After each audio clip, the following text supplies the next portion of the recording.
Eto talaga yung gayakan na kahit hindi pinaplano ay talaga naman natutuloy. Kaya naman minsan talaga ay mas maganda yung biglaan kaysa yung pinaplano. Dahil yung pinaplano ay talaga nga naman daming dahilan kapag hindi nga natutuloy. Diyos ko po, Rogone. Ito nga yung food trip with marathon talaga nga naman na masisiyahan ka at may kasamang kamaritesan. Manood nga lang kami ng Netflix pero talaga nga naman dumadayo pa nga kami. Diyos ko po, Rogone, makarini. Ayan. Tayo muna ang cook for today's video dahil ang ating vlogger ay nagbibideo.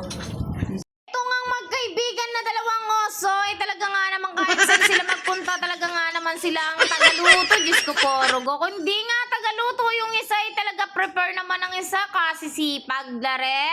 Talaga nga naman dumayo pa nga kami dito para manggulo at magingay nga dito sa katahimikan ng kanyang buong kabahayan. Nga sa totoong buhay dito sa kanyang kabahayan ay talaga nga naman nangangalaytay ang katahimikan. Charis! Siyempre, sa aking paggala nga sinama ko ang aming baby shark at sinama ko na rin ang aking daddy shark dahil wala nga rin kaming taga-timpla. Charat! Pagkati naman kung may sasakyan nga kami talaga nga naman sumama rin ang aming ate. Diyos ko po, Rogo, muntik na nga namin mapuno yung bahay nila. Dahil nga rin naman nagagawa namin yung ganito dahil nga super mga busy nga ang person dahil may kanya-kanya nga rin kaming trabaho. Diyos ko po, Rogo, talaga nga naman meron trabaho.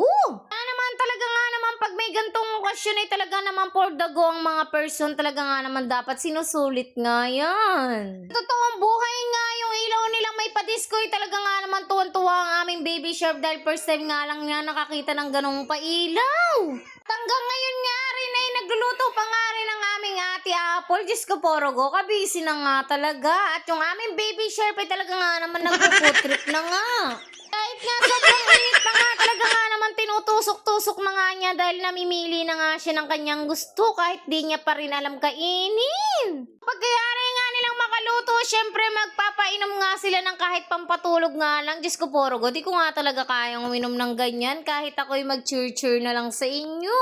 At kung kami nga ay tumatagay, syempre tumatagay nga rin ng tubig ang aming baby shark at namumulutan pa nga siya. Diyos ko po, Rogo, talaga nga naman. Siyempre talaga nga naman pag may alak, makikita mo sa ngiti ng aming daddy shark, pangiting tagumpay. Diyos ko po, Rogone. Basta nga alak, wala kang sabyan. Maraming salamat nga pala sa may bahay na talaga nga naman welcome nga kami dito. Diyos ko po, Rogone. Talagang thank you. Siyempre, tuwan-tuwa naman ang aming baby shark dito sa aming pinuntahan ay talaga nga naman nga busog siya. Diyos ko po, Rogone. Puro pa cute ang alam.